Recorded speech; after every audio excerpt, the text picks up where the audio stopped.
صافی صاحب، مولانا فضل الرحمان اسٹیبلشمنٹ پر بھی برسے ہیں اور نون لیگ پر بھی برسے ہیں. نون لیگ کو لاڈلا کہہ دیا اور اسٹیبلشمنٹ کو کہا کہ جتنے لاڈلے بڑھیں گے تو پھر لالے پڑیں گے. مگر رانا ثناء اللہ صاحب کہہ رہے ہیں کہ یہی نتیجہ آنا تھا. کس کو نہیں پتا تھا کہ یہ نتیجہ آنا تھا؟ کیا کہیے گا؟ یہ اصل میں سمجھ سے بالاتر ہے. ایک طرف تو کیونکہ نون لیگ خود اپنا سر پیٹ رہی ہے اور کئی جگہوں پہ نون لیگ کے امیدواروں نے بھی چیلنج کیا ہے انتخابی نتائج کو، اور خود وہ کہہ رہے ہیں کہ جی ہمارے ساتھ زیادتی ہوئی ہے. اور دوسری طرف جو رزلٹ آیا ہے وہ میں اور آپ ہم سب سمجھتے ہیں کہ اسٹیبلشمنٹ کے لیے سب سے زیادہ چیلنجنگ بن گیا ہے.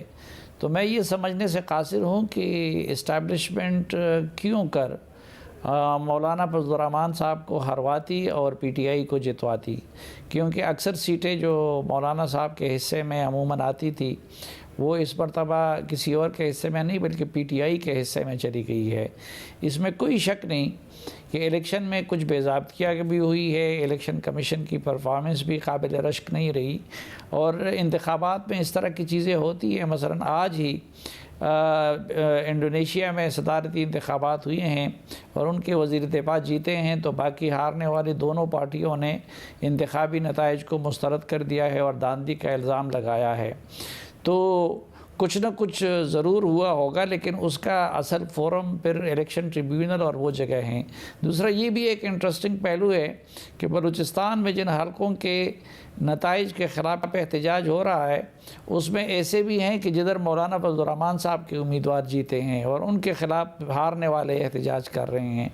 تو یہ اس مرتبہ یہ عجیب الیکشن ہے کہ پیپلز پارٹی بھی کئی جگہوں پہ احتجاج کر رہی ہے اور نون لیگ بھی کئی جگہوں پہ احتجاج کر رہی ہے، پی ٹی آئی بھی کئی جگہوں پہ احتجاج کر رہی ہے، مولانا فضل الرحمان صاحب بھی احتجاج کر رہے ہیں.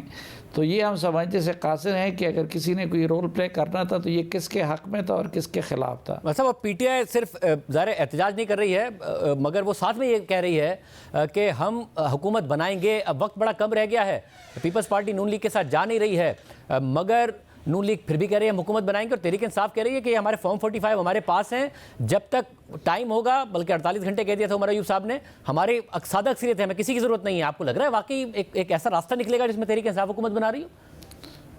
نہیں، حکومت تو بنا رہی ہے پی ٹی آئی ضرور، لیکن خیبر پختونخوا میں بنا رہی ہے نا، جہاں پہ ان کی واضح اکثریت ہے. وہ پنجاب اور مرکز میں بھی کہہ رہے ہیں. پنجاب اور مرکز میں تو اس لیے یہ بات کوئی ذہن قبول نہیں کر سکتی کیونکہ جن حلقوں کو انہوں نے چیلنج کیا ہے اگر ان سب کو بھی ساتھ ملا لیں تو میرا خیال نہیں ہے کہ واضح ان کے پاس سمپل میجارٹی آ سکتی ہے. تو آپ جو ان کا دعویٰ ہے کہ 150 سے اوپر ہماری سیٹیں ہیں اور ہمیں مل بھی جائیں گی، یہ آپ کو امکانات نہیں نظر آ رہے ہیں. تو اگر ایک منورٹی گورنمنٹ ہوگی نون لیگ کی تو کتنا چل پائے گی صافی صاحب، جس میں پیپلز پارٹی بیٹھنے کو تیار نہیں ہے؟ وقت ہوتا تھا کہ اتحادی وزارتوں کے لیے لڑتے تھے، پیپلز پارٹی کے لیے وزارت نہیں چاہیے، آپ کو سپورٹ کر دیں گے. مولانا کہہ رہے ہیں ہم نے بیٹھنا ہی نہیں آپ کے ساتھ، میں اپوزیشن میں بیٹھوں گا. کیسے چلے گی حکومت؟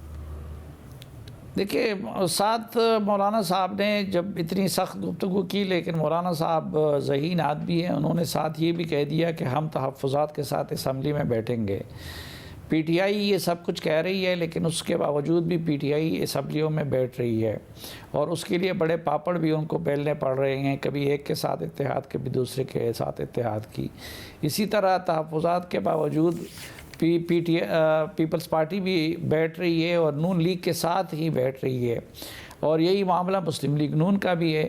تو اس میں ان سب کی ایک مجبوری ہے اور وہ مجبوری ان کو اکٹھا بھی رکھے گی اور اس سسٹم کو چلنے بھی دے گی، اور وہ ہے ری الیکشن کا خوف. کیونکہ آپ دیکھ رہے ہیں کہ کوئی پارٹی بھی ری الیکشن کا مطالبہ نہیں کر رہی ہے، تحفظات کا اظہار کر رہی ہے، احتجاج کر رہی ہے، لیکن ری الیکشن کا مطالبہ کسی پارٹی کی طرف سے، ایک بڑی جماعت کی طرف سے ابھی تک سامنے نہیں آیا. صاحب، اب خیبر پختونخوا میں تحریک انصاف حکومت بنائے گی. علی امین گنڈا پور کو نامزد کیا گیا ہے.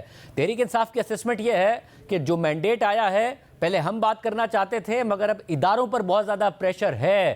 یہ اسسمنٹ کس حد تک درست ہے؟ اور ظاہر اس پریشر کا ایک اظہار علی امین گنڈا پور صاحب کو بھی نامینیٹ کر کے کیا گیا ہے کہ یہ جو ایکسپیکٹیشن ہے تحریک انصاف کی کہ اب ہم سے بات کرنی پڑے گی اور ہم ڈیسائیڈ کریں گے کہ معاملات آگے کیسے چلیں گے. نہیں، حکومت کئی حوالوں سے طاقت بھی ہوتی ہے لیکن کئی حوالوں سے کمزوری بھی ہوتی ہے. میاں نواز شریف صاحب کو جب ادارے نکال رہے تھے اقتدار سے، تو اس وقت وہ وزیر اعظم تھے، پنجاب میں بھی ان کی حکومت تھی اور سندھ میں پیپلز پارٹی کی حکومت تھی، تو وزیر اعظم ہو کے بھی نواز شریف کو سبق بھی سکھایا گیا اور ان کو اقتدار سے بھی نکالا گیا۔ تو میرے خیال میں یہ اقتدار وہ نہیں ہے کہ جس کی بنیاد پہ آپ اسٹیبلشمنٹ کو بلیک میل کر سکیں۔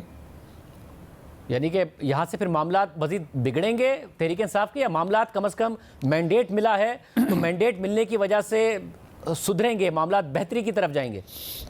نہیں، ہماری تو خواہش یہ ہے کہ معاملات سدھریں، اور سدھرنے کا طریقہ یہی ہے کہ پی ٹی آئی ایک ذمہ دار جماعت کی حیثیت میں خیبر پختونخوا میں حکومت بنائے اور بہترین حکمرانی کا ریکارڈ قائم کرے، حکومت چلانے میں مسلم لیگ نون کا مقابلہ کرے اور لوگوں کو واضح طور پر دکھا دے کہ پنجاب یا مرکز سے ہم بہتر حکومت کر سکتے ہیں۔ اسی طرح وہ قومی اسمبلی میں بیٹھے اور ایک ذمہ دار اپوزیشن کا کردار ادا کریں، حکومت پہ کڑی نظر رکھیں اور اپنے لیڈر کی مشکلات میں کمی کا راستہ بھی نکالیں۔